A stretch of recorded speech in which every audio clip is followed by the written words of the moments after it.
Olá, esse episódio faz parte do podcast Gente que Soma, uma iniciativa do Instituto Reúna com apoio da B3 Social para ampliar o debate sobre a aprendizagem de matemática no Brasil.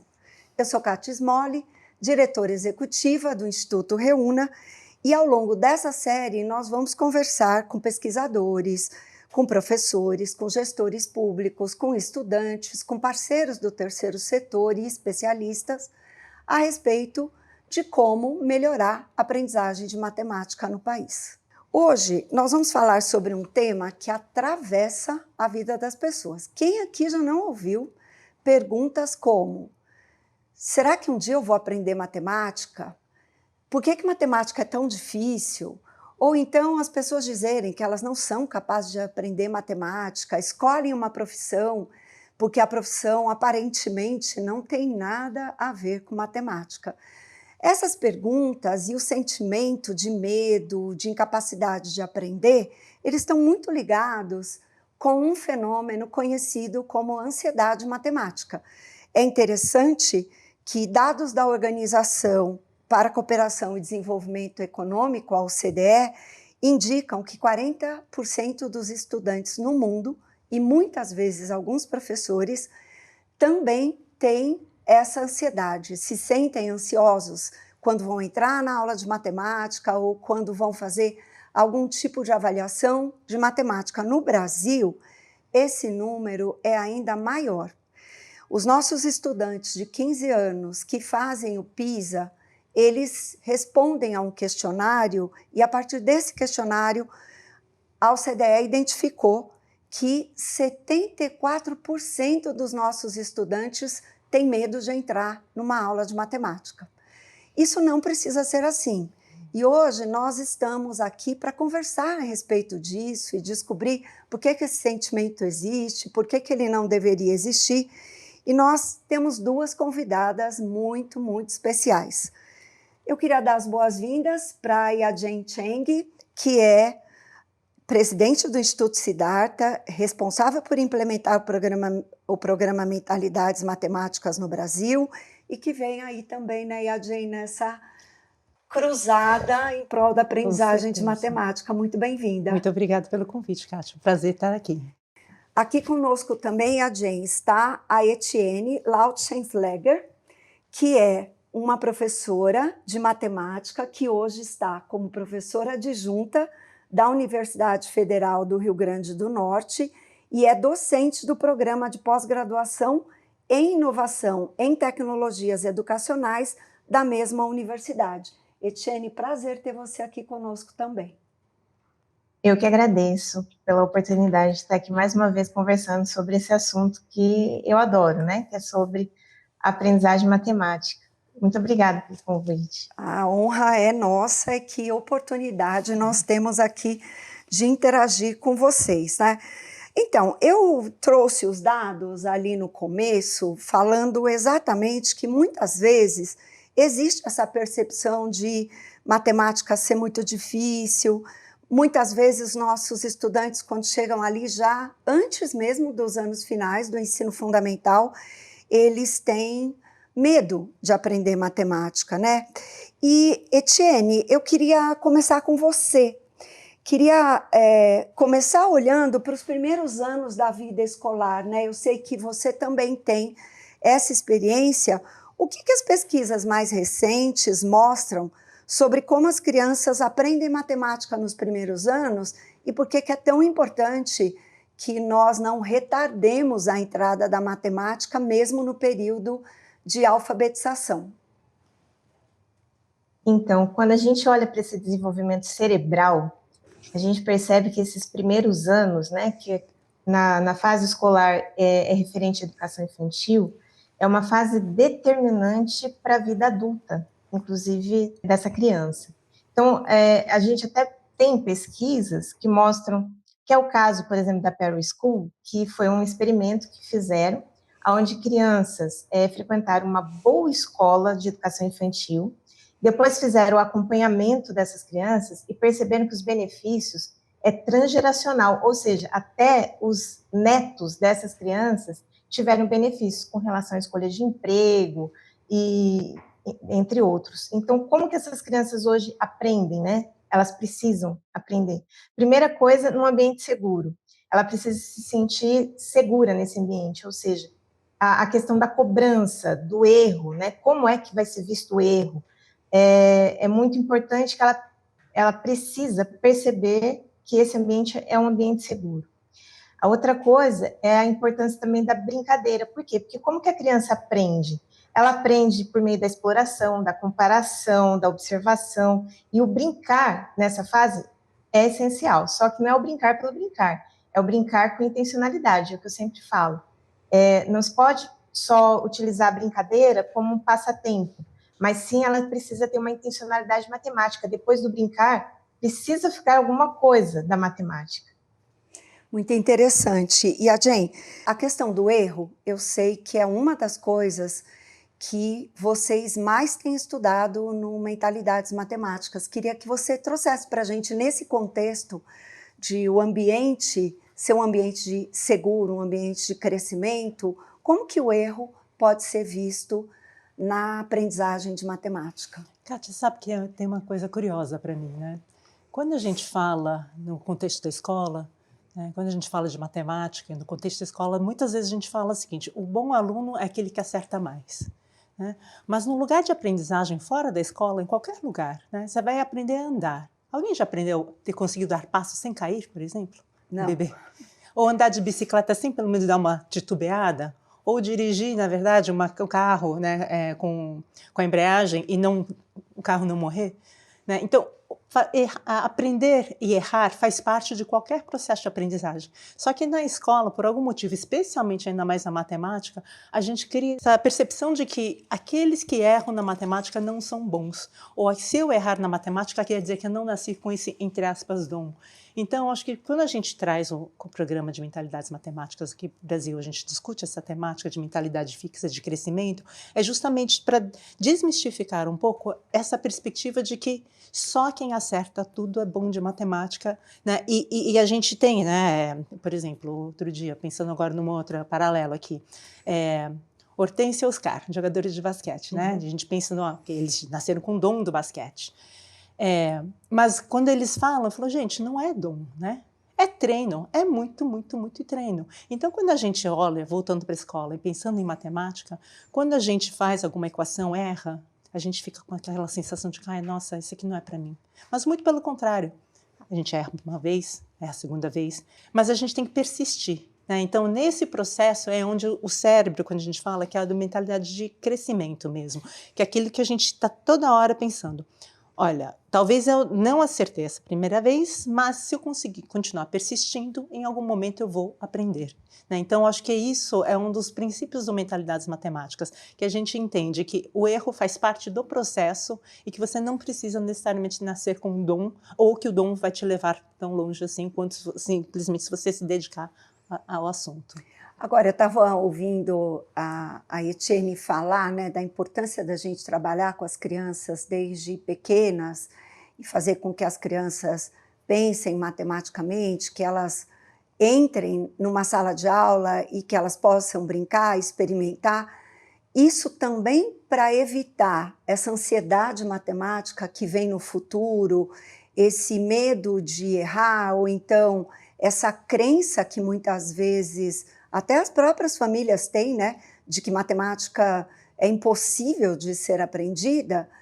Tem um jeito de trabalhar a matemática por meio de desafios e de problemas que é bem importante para conduzir um contexto seguro de aprendizagem. Você concorda? Com certeza, Kátia. Eu acho que também tem uma parte que eu diria que é primordial quando a gente fala do ensino de matemática, que é: que matemática é essa que a gente está ensinando?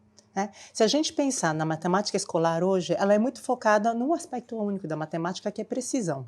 Acertou, errou. Né? A gente fala que matemática é sim ou é não, mas não é isso. Né? Quando a gente pensa na matemática, pelo menos, né, ou vários matemáticos têm falado disso, como pela ótica da ciência dos padrões, a gente entende que precisão é importante, mas mais importante que isso é entender que padrões a gente está tentando identificar e criar uma equação que possa ser generalizado. Né?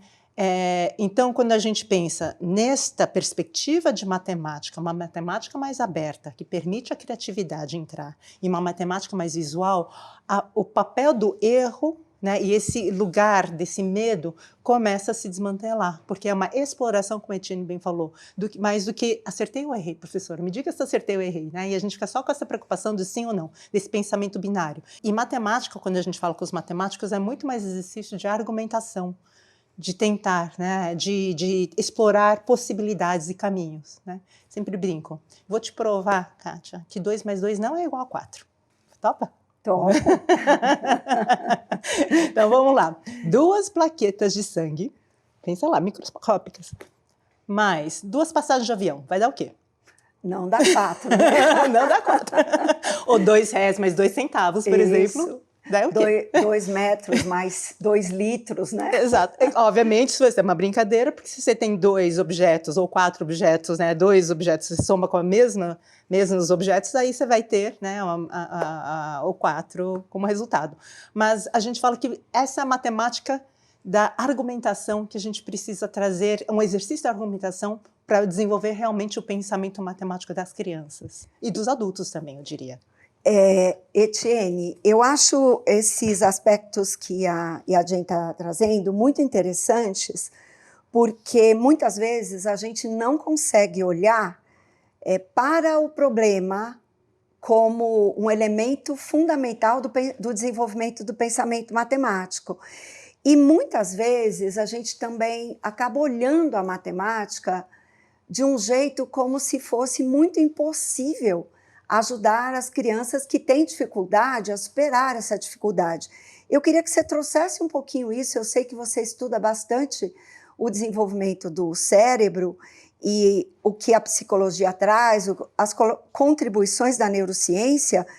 Como é que a gente pode identificar se de fato o que a criança está enfrentando é uma dificuldade para aprender matemática ou se o que nós temos é um problema que poderia ser superado com uma mudança da forma de ensinar matemática? Pois e até pegando um gancho, né, com o que a Chen falou, é que nós, enquanto professores de matemática, a gente precisa ter uma consciência, ou professores que ensinam matemática, né? A gente precisa ter uma consciência que a gente não ensina apenas conteúdos matemáticos, mas também a gente ajuda essa criança a construir uma relação emocional com a matemática. Porque se a gente olha ou conversa, né, eu que atuo na pedagogia, quando eu começo a fazer esse levantamento, né, sobre essa relação da futura professora com a matemática, a gente sempre vê que tem uma história mais ou menos triste por trás. E aí, com relação à sua pergunta, eu acho que isso é um pouco complicado da gente generalizar. E por que eu estou falando isso? Porque, por exemplo, eu trabalhava num laboratório que a gente recebia crianças da rede estadual. E, normalmente, essas crianças eram indicadas pelos professores de matemática, nesse caso, porque era do 6º ao 9º ano, e essas crianças eram indicadas com descalculia, com possível descalculia. Mas antes da gente entrar propriamente no que seria, né, o que a gente pode chamar de tratamento da descalculia, essas crianças passavam por alguns professores de matemática, e nem sempre. Então, assim, a cada 70 crianças, 1 ou 2 realmente tinha alguma coisa de descalculia. Os demais eram problemas metodológicos mesmo. Então, o que a gente precisa ter em mente é que será que essa dificuldade, porque muitas vezes eu ouço, ela não está aprendendo, mas será que a criança não está aprendendo ou é a dificuldade minha em ensinar aquilo, né? Então, é bem complicado. Então, eu falo que o professor, ele precisa ter um conhecimento de várias metodologias, porque quando eu começo a ensinar o aluno utilizando diferentes formas, ou seja, empregando a maior variedade de metodologia, e se ainda assim eu consigo perceber, olha, eu tentei ensinar pelo caminho A, pelo caminho B, pelo caminho C, e se ainda assim o erro persiste, né, ou a dificuldade persiste, eu creio que é aí que a gente precisa olhar um pouquinho mais. Mas o que eu percebo geralmente é que é o pouco conhecimento sobre as metodologias de ensino, e de repente, porque o aluno não correspondeu à expectativa daquele caminho, daquela resposta, normalmente já é taxado, olha, ele não aprende matemática, ele tem dificuldade. Então, por isso, a gente precisa ter muita cautela. Eu sempre falo, para a gente falar que um aluno não sabe ou não aprendeu, a gente precisa olhar muito essa questão do instrumento que eu estou usando para validar essa afirmação, né? Ele não sabe ou ele tem uma dificuldade. Eu estava ouvindo, né, as respostas de vocês, então eu fiquei pensando, e aí eu vou fazer a mesma pergunta para as duas, começando com você, Yadjen. Como muitas vezes a dificuldade matemática, a gente costuma dizer, olha, matemática é muito abstrata, por isso que a gente não aprende. A abstração é uma característica do pensamento desta espécie humana, né? E muitas vezes a dificuldade ou a não aprendizagem não nasce apenas porque o conceito é muito complexo, né? Ouvindo vocês, a experiência que o estudante e o professor terão em sala de aula são muito determinantes para que a aprendizagem aconteça. Então, queria que você falasse um pouquinho de como que eu aproximo essas teorias que falam de que as crianças podem aprender, de que a metodologia importa, da prática da sala de aula, né? Tem um desafio aí que muitos dos professores hoje que estão na escola, especialmente os pedagogos, eles também escolheram a pedagogia fugindo da matemática, né? Então, quando eles têm que dar a aula de matemática, eles também têm a mesma ansiedade que o jovem sente, eles também, ou elas, muitas, em sua grande maioria, elas também sentem, né? Então, o primeiro passo, eu diria, é reconstruir essa relação também das professoras com a matemática. Existem estudos, a Etienne pode me corrigir também se eu estiver errada, mas existem estudos que mostram que bebês com alguns meses de idade já têm noção de probabilidade estatística. Né? E se a gente for perguntar para os adultos, quantos adultos diriam que eu sei probabilidade estatística? Né? Só que a gente faz isso no dia a dia mesmo. Né? Então, por exemplo, hoje, quando a gente olha para fora, será que vai chover ou não vai chover? Qual a probabilidade de chuva, dependendo da cobertura de nuvens que a gente enxerga, né? Ou da temperatura, aquele cheirinho de chuva. Então, todos esses são medidas, né, instintivas de uma certa forma, mas são medidas de alguma forma que a gente usa para decidir se a gente vai levar ou não o guarda-chuva.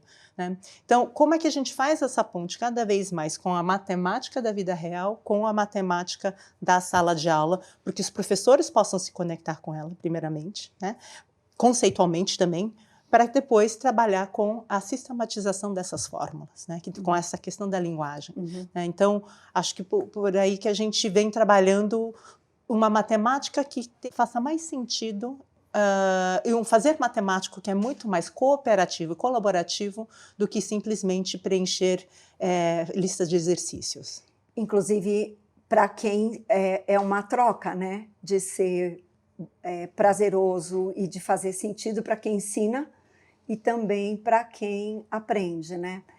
E você, Etienne, como você sugere que a gente possa apoiar essa transição entre as coisas que a gente vai discutindo e a prática da sala de aula? Bom, é por isso que eu sempre defendo, né, e abato bem na tecla da formação do professor. Então, eu normalmente, antes de fazer qualquer formação, principalmente com pedagogos, eu sempre pergunto, né, o que é a matemática para você? E já durante 7 anos que eu estou fazendo essa pergunta, eu tenho as publicações que mostram que a maioria das vezes essa relação é bem negativa, porque eles respondem essa pergunta por meio de desenhos. E aí os desenhos são sempre monstros de 7 cabeças, um desenho de alguém chorando, enfim. É sempre desenhos que retratam uma relação negativa. Então, eu acho que a primeira coisa é, por meio dessa formação de professores, mudar essa relação da própria professor com a matemática, porque eu acredito que só assim ele vai conseguir valorizar as estratégias diferentes, permitir o erro como parte de aprendizagem, como já foi falado aqui, né? Incentivar a explicação também. É muito importante que a gente também dê voz para a criança, para o adolescente, enfim, para que ele consiga argumentar porquê das escolhas dele, usar materiais, experiências concretas, como eu falei também, criar esse ambiente seguro, que é um ambiente onde ele percebe que ele pode errar e que o erro está para ser corrigido e não punido. né?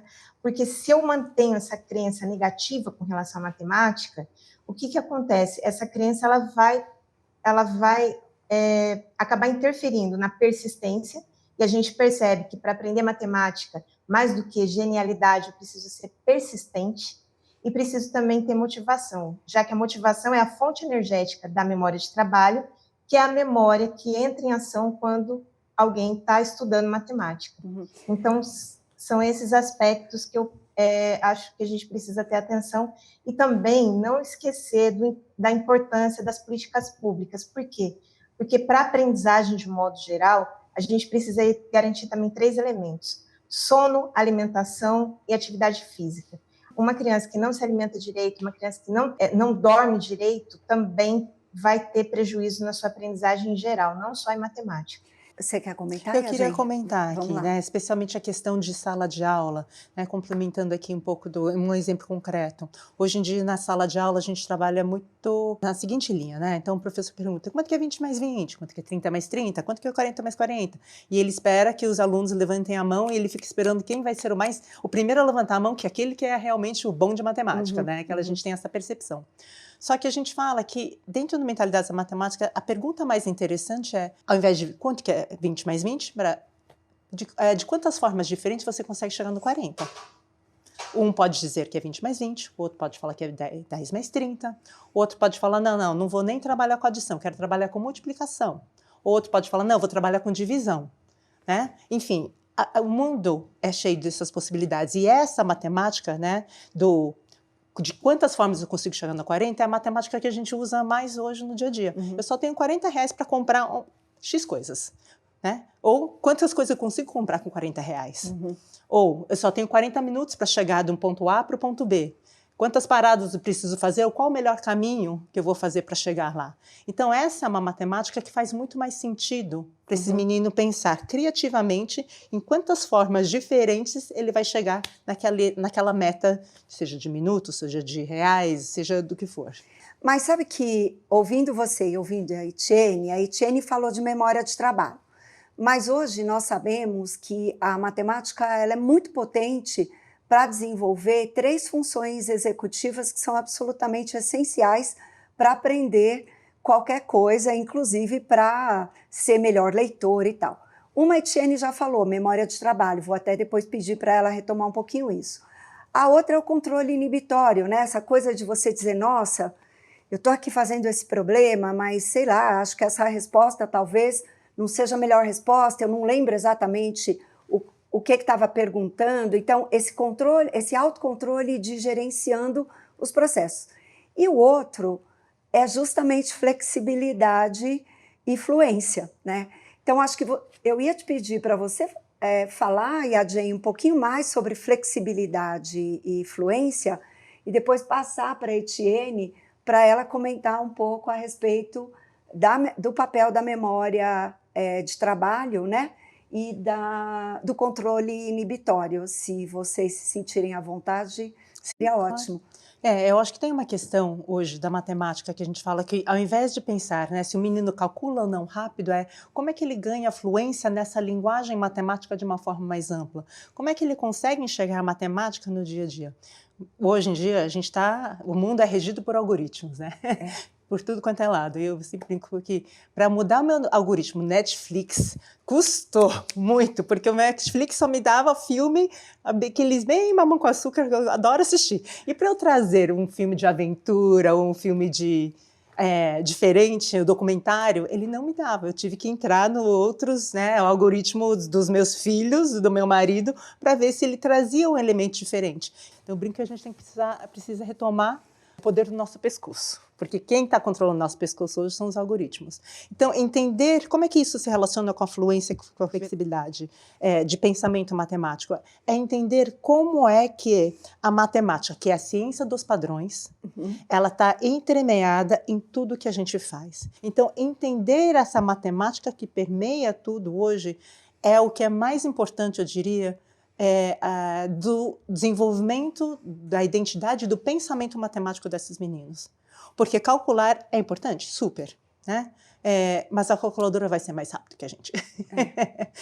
Em compensação, eu acho interessante isso que você fala, porque a gente pode pensar assim, né? É claro que eu espero que um estudante de 4º, 5º ano seja capaz de calcular 7 vezes 9 e lembrar disso, né? Mas se ele não souber, é muito importante que ele também possa pensar, 9 é 4 mais 5, então 7 vezes 9 também pode ser 7 vezes 4 mais 7 vezes 5, quer dizer, se você tem esse pensamento flexível, você consegue achar outros caminhos para pensar matematicamente, para resolver um problema, do que se você disser assim, nossa, eu não lembro quanto é, então eu desisto. E também tem a questão de ordem de grandeza, que a gente fala do senso numérico. Então tá, sei lá, você falou 7 vezes 4, né? 7 vezes 9. 7 vezes 9, tá. 1000 é muito para 7 vezes 9?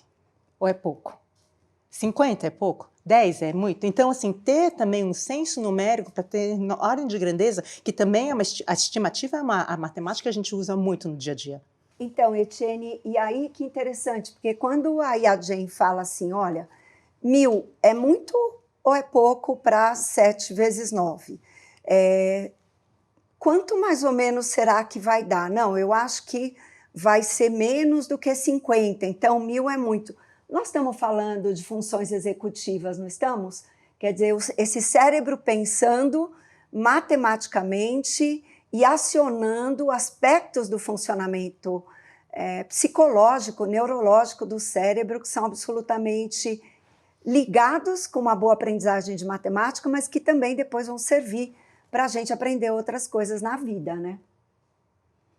Exato. E a gente percebe, né, que até outro dia eu vi numa palestra o pesquisador falando assim, olha, a gente tem um cérebro paleolítico no mundo digital e temos um ensino obsoleto. O que isso mais ou menos significa? É que embora a gente, e é um paradoxo, porque assim, foi esse cérebro, né, que criou esse mundo digital. Embora a gente possa contar infinitamente, a gente percebe que a nossa capacidade de pensar em números é um pouco limitada. Se a gente pensar o seguinte, ó, imagina um estacionamento com 3 carros, você consegue. Mas se a gente aumentar isso para imagina um estacionamento com 18 carros, eu não aumentei para um número grande. E a gente já percebe alguma dificuldade na precisão de imaginar 18 carros exatos dentro do estacionamento. Então, a gente precisa ver aí que o nosso cérebro ele vai precisar continuamente de experiências, né, mais concretas ou mais elaboradas para efetivamente a gente aprender mesmo. Porque não é uma coisa... A percepção de quantidade, como a Yatin até citou, né, em bebês a gente percebe, mas equação, álgebra, já é alguma coisa que não é bem espontânea, alguma coisa que a gente precisa de um ensino sistematizado, então por isso precisa ser mais cuidadoso. E com relação à memória de trabalho, as funções executivas, uma das coisas que a gente fala aqui, para aprender, né, a gostar de estudar, tem a questão da postergar a recompensa. O que significa isso? Olha, eu não vou jogar videogame hoje, eu vou sentar aqui, vou me concentrar na tarefa, é alguma coisa aparentemente chato, né? E a recompensa vai vir lá na frente, pode ser que venha, pode ser que não também. E uma outra questão também que queria chamar a atenção é que a ativação dessa memória de trabalho, ela é aversiva. Por quê? Porque toda vez que a gente tem que pensar, a primeira coisa é, eu não quero, né? Então, a ativação dessa memória, ela é aversiva.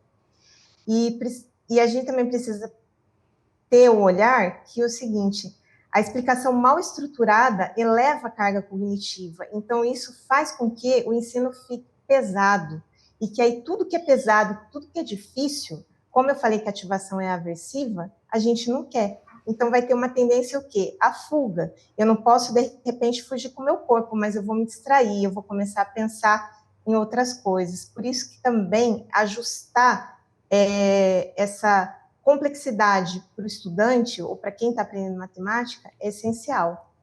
Eu fico ouvindo a Etienne e a Jane, fico pensando o seguinte, né?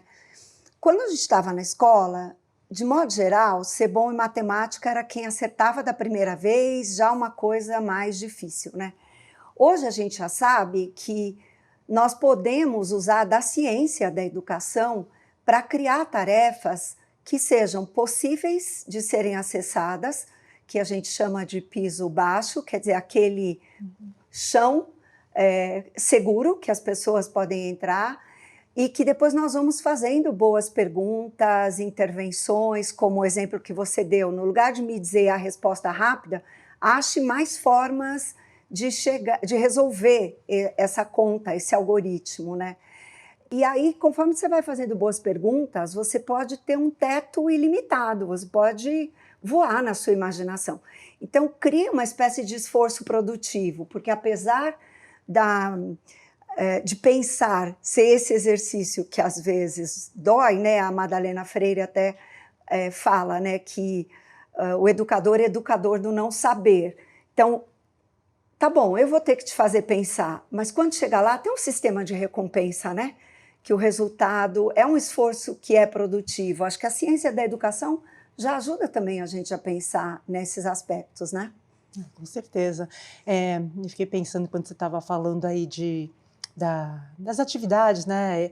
E eu sempre lembro da professora Rachel Lotan, que ela falou: o melhor tipo de atividade é aquele tipo de atividade que a primeira pergunta que você dá para o aluno depende. Por exemplo, eu quero fazer uma festa na minha casa, eu quero trazer alguns convidados para um jantar. Quantos convidados cabem lá em casa? Depende. Depende.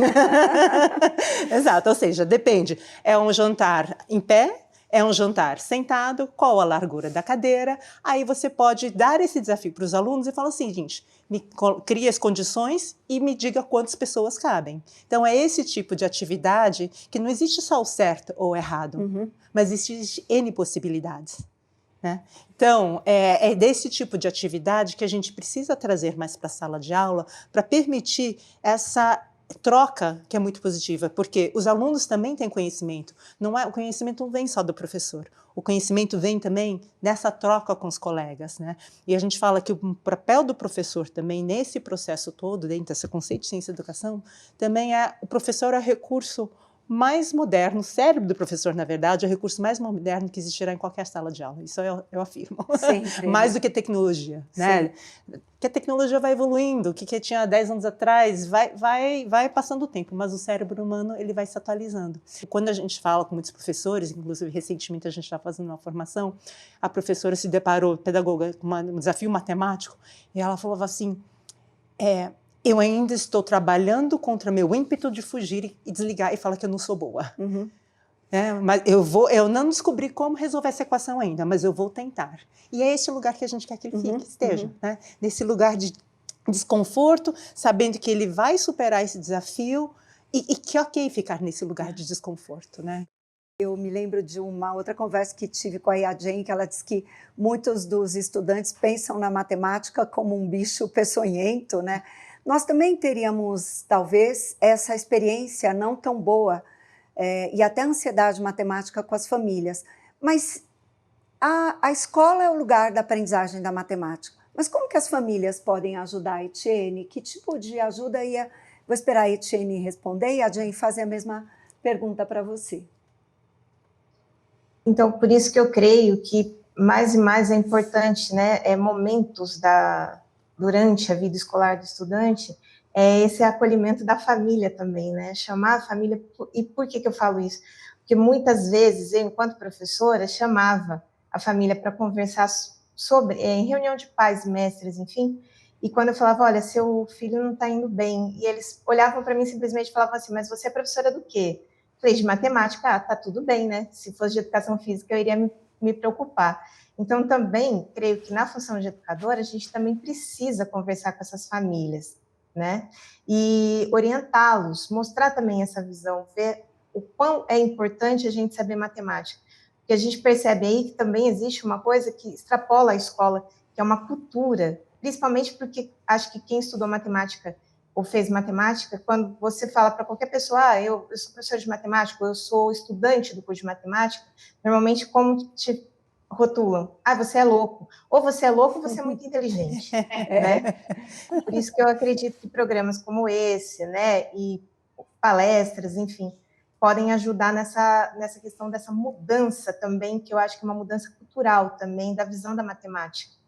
E a gente, você sabe que a fala da Etienne me faz lembrar que eu trabalhava fazendo formação numa escola e os pais ali do 3º, 4º ano ficavam perguntando quando vai memorizar a tabuada. Parecia que todo o trabalho estava focado em memorização.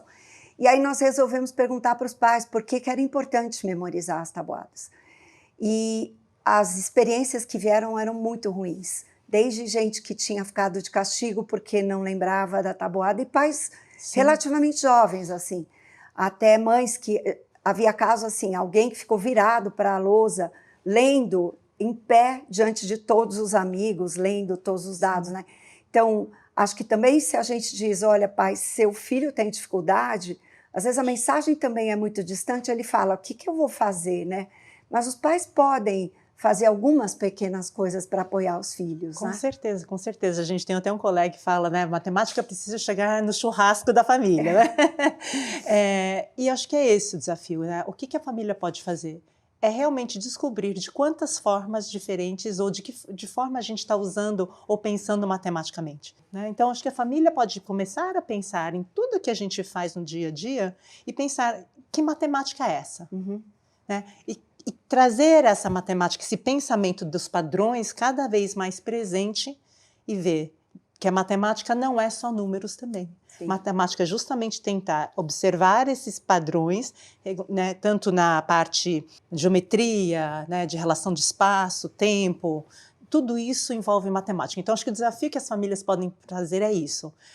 Primeiro, respirar fundo com relação à matemática, que a gente sabe que muitos pais também tiveram esse desafio, esse trauma com a matemática, e realmente fazer aquele esforço, que, igual aquela professora falou o seguinte, se eu, antes da mentalidades matemáticas, eu teria desistido, mas agora que eu entendo que matemática é para todos e todos podem aprender, deixa eu descobrir realmente, testar com essa ideia, brincar com essa ideia, para descobrir de quantas formas diferentes eu penso matematicamente. Eu acho que esse é o desafio que a gente pode fazer em casa. Muito bom. E a gente sempre pode lembrar, né, que existem quebra-cabeças, existem livros que falam de matemática, existem jogos.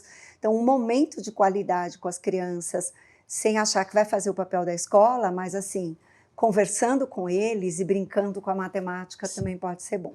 Nós chegamos no final do nosso tempo e eu queria fazer para vocês uma pergunta que é assim, se vocês pudessem apontar uma prioridade para esse futuro que a gente tem de ajudar todos os estudantes a aprenderem e todos os professores a ensinarem, algo que realmente poderia transformar a aprendizagem de matemática no Brasil nos próximos anos. Que desafio, hein? O que vocês escolheriam? O que você escolheria, Etienne?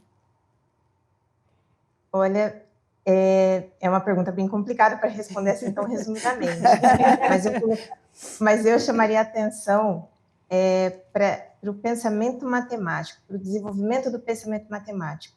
E por que eu estou falando isso? Porque a gente está percebendo que mais e mais o uso de inteligência artificial generativa, e ela te dá a resposta. Então, aprender ou focar sua aprendizagem em truques para você chegar numa resposta mais rápida, já não é mais interessante. Eu acho que o foco agora é o desenvolvimento do pensar matematicamente. Então, acho que é isso que eu deixaria aqui como final. E você, Yadin? Poxa, essa pergunta, Kátia, bem simples de responder, né? Não é, Jenny? Eu diria que um dos muitos desafios, e talvez um desafio que a gente pode, por onde a gente pode começar, é realmente olhando para o que é importante a gente ensinar no currículo da matemática. Né? Então, dentro de um contexto maior, do contexto de mundo de IA, a gente falou dos algoritmos aqui, né? Que ele vai cada vez mais fazer parte da nossa vida, como é que a gente ensina esses jovens a entenderem essa linguagem, que é com a base em matemática.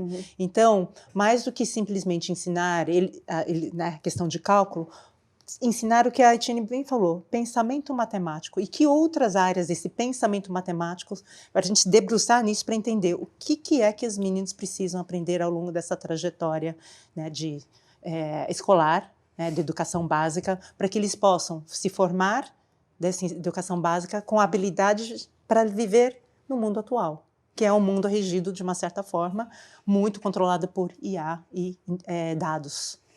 Muito bom, né, gente? Que conversa ótima. Eu queria muito agradecer a presença de vocês. Então, Yadjen, que bom ter você aqui conosco, um prazer. Somando no movimento Gente que Soma. A Etienne também, que está, né, dessa vez não estava aqui presencialmente, mas está sempre presente nas muitas discussões que o Brasil tem feito a respeito de educação matemática. Agradecer, inclusive, a colaboração de vocês duas, que vem fazendo muita diferença, tanto o Instituto Siddhartha quanto os estudos da Etienne lá na Universidade Federal, no centro do qual ela participa. A educação brasileira agradece, eu também. Então, ao longo desse episódio, nós falamos sobre desenvolvimento infantil, falamos sobre erro, a respeito de aprendizagem, de práticas pedagógicas e de como construir relações mais positivas com a matemática. Esse foi um episódio do podcast Gente que Soma, uma iniciativa idealizada pelo Instituto Reúna com apoio da B3 Social para fortalecer o debate sobre aprendizagem matemática no Brasil. Os episódios são lançados mensalmente e você pode acompanhar os próximos encontros em nossas plataformas e no seu tocador preferido de áudio. Obrigada pela escuta e até o próximo episódio.